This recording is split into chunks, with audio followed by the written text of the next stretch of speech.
مراد ثانی 806 ہجری بمطابق 1404 میں عماسیہ میں پیدا ہوئے۔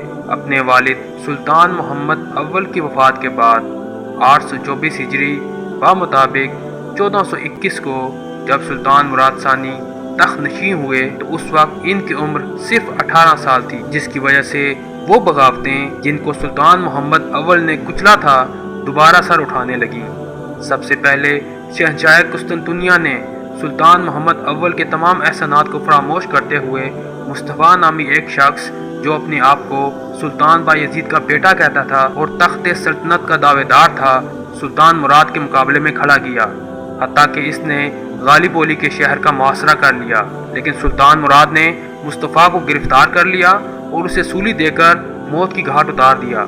شہنشاہ قسطنطنیہ کو اس کی کارستانیوں کا سبق سکھانے کے لیے سلطان مراد نے قسطنطنیہ کو فتح کرنے کا فیصلہ کیا اور اس شہر کا محاصرہ کر لیا۔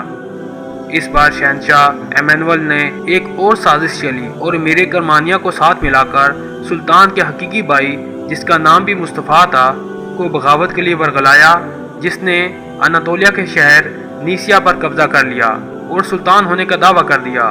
سلطان مراد کو مجبوراً محاصرہ ختم کر کے نیسیا جانا پڑا، جہاں مصطفیٰ کو شکست دے کر اس بغاوت کو بھی کچل دیا۔ اس فتنے کو ختم کرنے کے بعد سلطان مراد اناطولیہ کی ان ترکی ریاستوں کی طرف متوجہ ہوئے جو تیموری حملے کے بعد خود مختار ہو گئی تھیں اور سلطنت کے خلاف ہر وقت سازشوں میں مصروف رہتی تھیں۔ سلطان نے ان سب کو اپنا مطیع اور باج گزار بنا لیا۔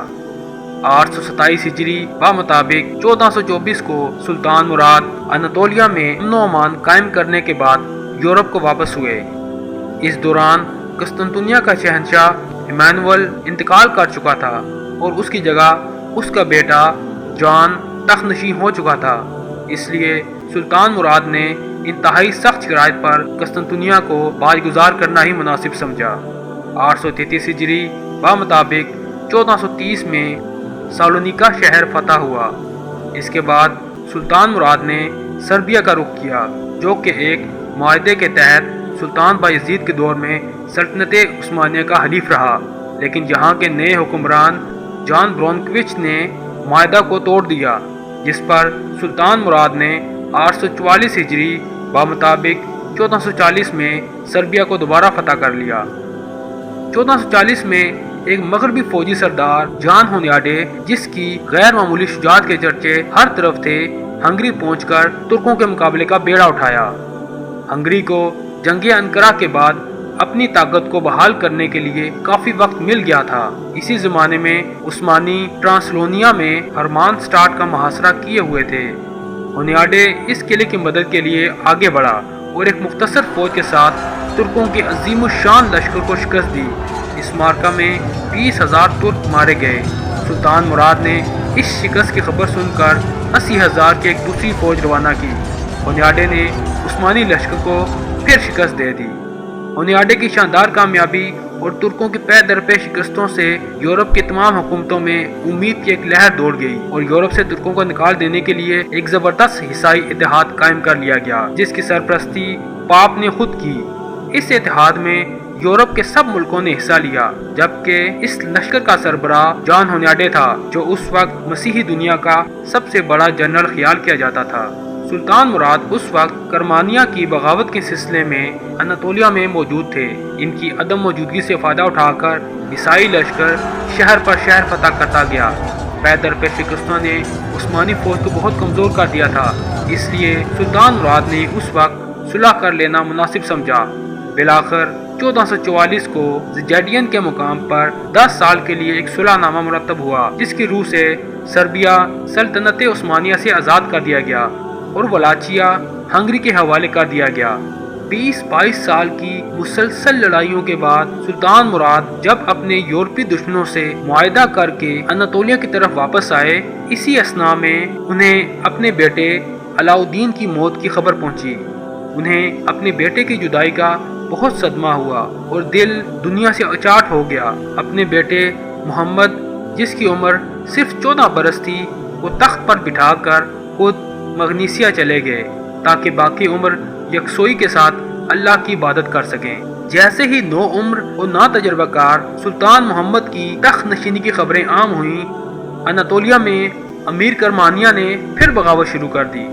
دوسری طرف یورپ میں کارڈینل جولین، شاہ ہنگری لارڈ سلاس ہونیاڈے اور اس کے کچھ مددگار زیجیڈین معاہدے کی عہد شکنی کے لیے اٹھ کھڑے ہوئے، اور جب عثمانیوں نے معاہدے کے مطابق سربیا اور ولاچیا کے علاقے مکمل طور پر خالی کر دیے تو نصرانیوں نے معاہدہ توڑ ڈالا۔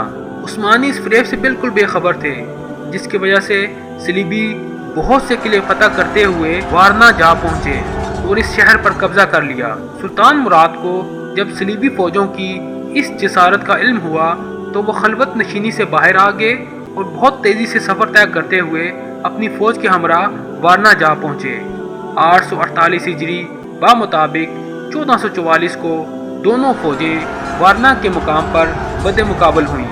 دونوں فوجوں نے تلوار زنی اور تیر اندازی کے خوب جوہر دکھائے۔ ابتدا میں عیسائیوں کا حملہ کامیاب رہا، لیکن مسلمان جم کر لڑے۔ اس اثناء میں لارڈ سلاس اور سلطان مراد کا آمنا سامنا ہوا۔ سلطان مراد نے ایک ہی لمحے میں اپنا نیزہ عہد شکن بادشاہ کے پیٹ میں اتار دیا۔ ہنگری کا یہ بادشاہ اپنے گھوڑے سے پکے ہوئے پھل کی طرح گرا اور ایک سپاہی نے آگے بڑھ کر اس کا سر کاٹ لیا اور اس کے کٹے ہوئے سر کو نیزے پر رکھ کر نصرانیوں کی طرف بلند کیا۔ امرائے ہنگری کے دل اس منظر کو دیکھتے ہی بیٹھ گئے۔ وہ بدحواسی کے عالم میں میدان چھوڑ کر بھاگے۔ نصرانیوں کا سپہ سالار ہونیاڈے بھی بھاگا، لیکن اس سے پہلے اتحادی فوجوں کا 2/3 حصہ قتل ہو چکا تھا۔ سب سے زیادہ عبرت انگیز ناش کارڈینل جولین کی تھی، جو معاہدہ زیجیڈین کی شکست کا خاص محرک اور عیسائیوں کی ہلاکت کا اصل سبب تھا۔ اس کامیابی کے نتیجے میں سربیا اور بوسنیا کی مملکتیں مکمل طور پر فتح کر لی گئیں۔ بوسنیا کے بہت سے ممتاز امراء بخوشی مسلمان ہو گئے۔ اس مہم کے بعد سلطان مراد نے ایک بار پھر تاج و تخت شہزادہ محمد کے حوالے کیا اور خود گوشہ نشینی میں چلے گئے۔ شہزادہ محمد کی کم سینی کی وجہ سے اس بار خود ترکی فوج ینیچری نے بغاوت کر دی اور سلطان مراد کو مجبوراً دوبارہ تخت سنبھالنا پڑا۔ آپ کے ادرنا پہنچتے ہی باغیوں نے سر اطاعت خم کر دیا۔ اس کے بعد آخری دم تک سلطان خود حکومت کرتے رہے اور بقیہ زندگی بھی جنگوں اور فتوحات میں گزار دی۔ تاریخ میں ایسے کئی بادشاہوں کا ذکر ہے جو تخت سے اترے اور دنیا سے ناطہ توڑ کر الگ ہو گئے۔ ان میں سے بعض ایسے بھی تھے جو دوبارہ تخت نشین ہوئے، لیکن ایسا کوئی فرمانروا نہیں گزرا جس نے 2 مرتبہ تخت و تاج کو خیر آباد کہا ہو سوائے سلطان مراد کے۔ ہونیاڈے کی شہرت پر وارنا کی شکست بہت بدنما داغ تھی، چنانچہ اس نے 4 سال کے اندر 80,000 کی ایک زبردست فوج پھر جمع کر لی اور ہنگری، سربیا اور بوسنیا کی فوجوں کو اپنے ساتھ ملانے میں کامیاب رہا۔ اس اتحادی لشکر کو لے کر وہ کوسوو کے اسی میدان میں جمع ہوئے جہاں تقریباً 60 سال پیشتر مراد اول نے سربیا کے طاقتور سلطنت کو شکست دے کر اسے اپنا مطیع بنا لیا تھا۔ 3 روز کی شدید جنگ کے بعد 18 شعبان 852 ہجری بمطابق 17 اکتوبر 1448 کو مراد نے ہونیاڈے کی متحدہ افواج کو پوری طرح شکست دی۔ کوسوو کی اس دوسری عظیم الشان جنگ کا نتیجہ یہ ہوا کہ سربیا کی آزادی سلب کر لی گئی اور وہ چند سال بعد سلطنت عثمانیہ میں شامل کر لیا گیا۔ سلطان مراد نے بوسنیا سے سالانہ خراج قبول کرنے پر اتفاق کیا۔ اس جنگ کے بعد ہنگری کو کم از کم 10 سال کی مدت کے لیے ان سلطنتوں کی فہرست سے خارج کر دیا جو عثمانیوں کے خلاف جنگی کارروائیوں کے قابل تھیں۔ بلکان میں عیسائیوں کو عظیم شکست دینے کے بعد سلطان مراد نے مشرق کا رخ کیا اور امیر تیمور کے بیٹے شاہ رخ تیموری کو شکست دی اور کرمانی امارات کو اپنے قلمروں میں شامل کیا۔